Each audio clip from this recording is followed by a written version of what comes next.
Mr. Howell, you and your wife were the only ones who did not really work on the island. Why? Since our lamentable marooning in 1964, when that deplorable SS Minnow ran aground, it's true that Lovey and I have not engaged in the sort of manual labor favored by the skipper or that farm girl, Mary Ann.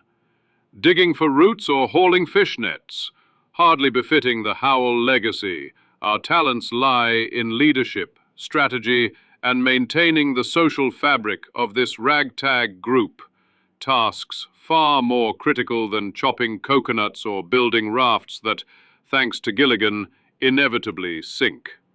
Allow me to detail, with the precision of a Wall Street ledger, why we've abstained from such toil and what we've contributed instead. Why we didn't work in the common sense.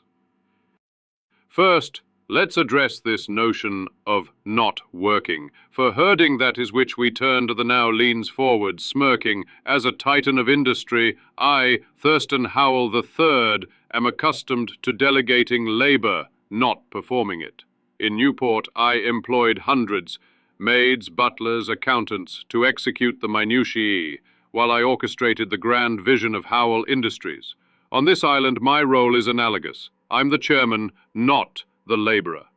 Why wield a machete when I can direct the skipper to do so?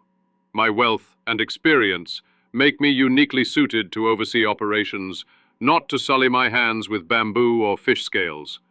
Moreover, physical labor is simply not in our repertoire. Both in time raises an eyebrow.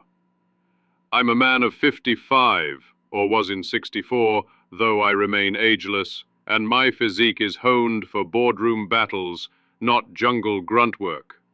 My bespoke suits and golf swing require preservation, not the strain of hauling logs. And Lovey, a delicate flower of society, is far better suited to hosting than to hacking at vines. Her chiffon dresses and Parisian hats would scarcely survive such indignities. Our contributions instead. Now, don't mistake our restraint for idleness. We Howells have been indispensable in ways the others scarcely appreciate. I've provided strategic oversight, financing our endeavors with my considerable resources, albeit in promises of future payment, given the lack of a bank here. For instance, when we built that signal fire for the Navy fleet, you may recall that fiasco, I contributed my silk ties for flags and offered $1,000 to motivate Gilligan, though his incompetence squandered it. I've drafted countless memoranda to the Navy, demanding rescue, and I've proposed acquiring this island as a Howell property to incentivize exploration. Pure genius, if unrealized. Furthermore, I've maintained morale with my wit and authority. When the group falters, I rally them with promises of stock options or tales of my corporate triumphs.